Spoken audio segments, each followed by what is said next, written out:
référence permanente aux principes et à la pratique de la solidarité au quotidien.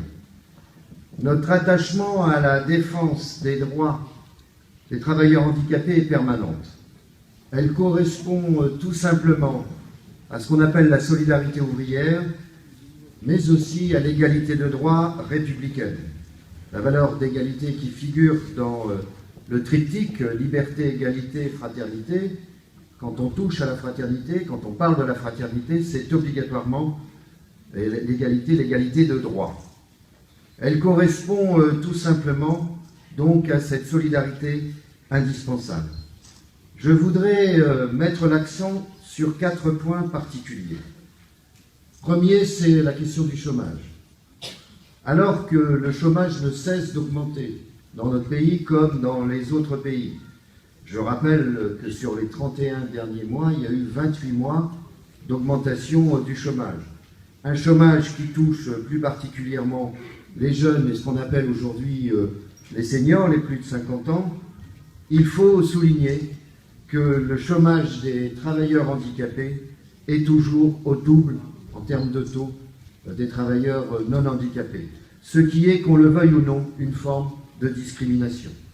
Le deuxième point que je voulais aborder, c'est la question des embauches.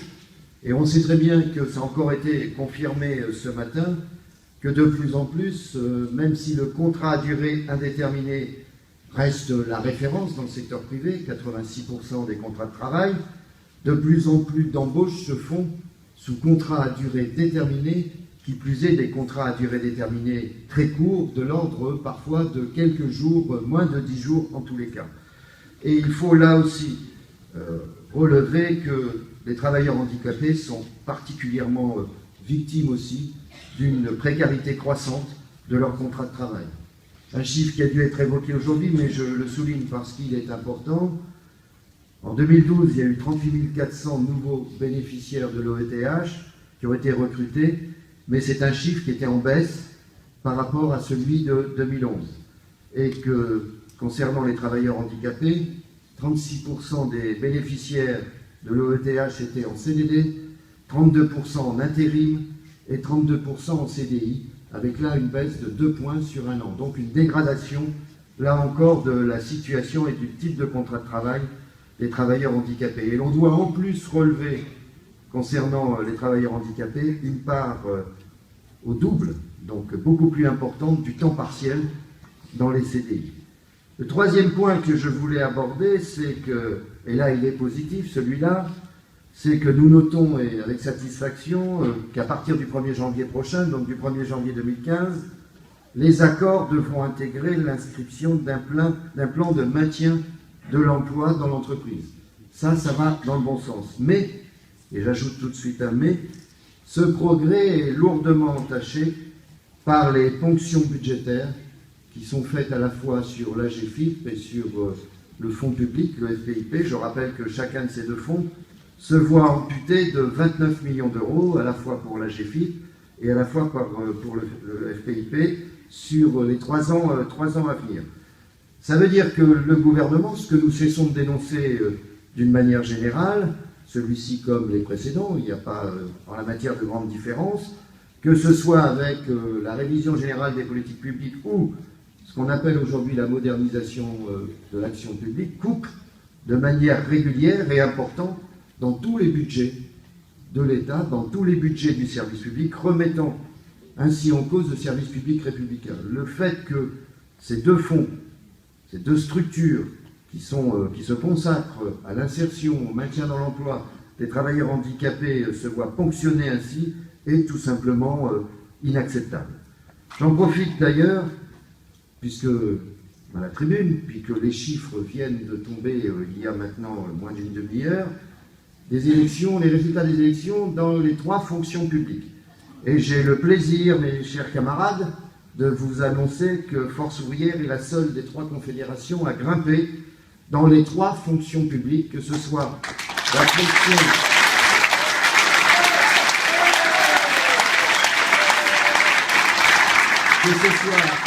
fonction publique de l'État, où non seulement nous maintenons notre première place, mais que nous progressons et que nous réduisons l'écart avec ceux qui viennent derrière nous. Donc une belle progression de force ouvrière, mais nous progressons aussi dans la fonction publique hospitalière et nous progressons aussi de 0,3%, mais sur des masses importantes, ça représente quelque chose, dans la fonction publique territoriale. Que la CGT, qui connaît, comme vous le savez, quelques problèmes en ce moment, j'en dirai pas plus, chute de manière importante dans les trois fonctions publiques, plus de 2 points à chaque fois, que dans la fonction publique d'État, la CGT est rétrogradée à la 5e place des organisations syndicales. Et que la CFDT, puisque c'est les 3 plus importantes organisations avec nous, chute dans la fonction publique d'État et grimpe un peu dans les 2 autres fonctions publiques. Donc je crois qu'on peut se féliciter de ces résultats, d'autant plus que la campagne que nous avons menée, et je rappelle que les élections, ça se gagne d'abord sur le terrain, c'est une campagne, certes, de défense du statut général des fonctionnaires, comme les camarades du privé défendent à juste titre leur convention collective, mais nous sommes allés plus loin. Nous avons non seulement défendu la situation des fonctionnaires, ce qui est tout à fait légitime, mais nous avons aussi défendu le service public républicain. Donc ça, c'est pas simplement en destination des fonctionnaires, c'est vis-à-vis de tous les usagers, tous les citoyens qui doivent pouvoir avoir accès de manière égalitaire en droit à tous les services publics, y compris, comme je viens de l'indiquer tout à l'heure, même si ce n'est pas toujours le cas, et la dernière table ronde l'a encore montré, pour les travailleurs handicapés.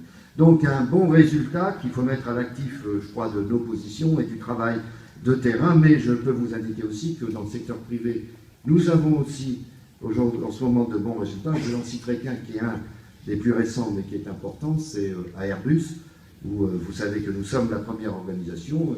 Dernières élections qui ont eu lieu à Airbus la semaine dernière, à Saint-Nazaire, Force ouvrière a gagné 5,8 points, et à Toulouse, où nous étions déjà à 47% de représentativité, nous avons gagné 11,8 points.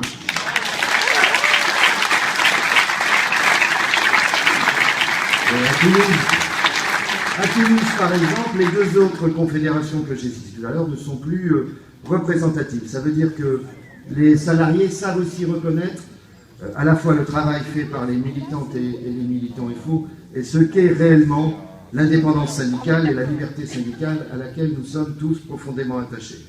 Et je voudrais conclure par une autre bonne nouvelle, c'est que nous avons reçu le premier prix sur les clips vidéo concernés au handicap, le premier prix du public par Dailymotion, sur un clip que nous avions fait vidéo sur la situation des travailleurs handicapés, et le public qui a été consulté largement par Dailymotion nous a accordé le premier prix. Ça fait partie aussi de la reconnaissance de l'action continuelle que la Confédération, les unions départementales, les fédérations, les militantes et les militants Force ouvrière font de manière régulière, à la fois avec l'organisation de ces journées nationales et régionales, mais tous les jours sur le terrain, dans les entreprises, pour la volonté de négocier et de signer des accords, mais aussi dans les différentes structures où nous pouvons siéger, afin que les travailleurs handicapés soient des travailleurs comme les autres, avec les mêmes droits. Je vous remercie.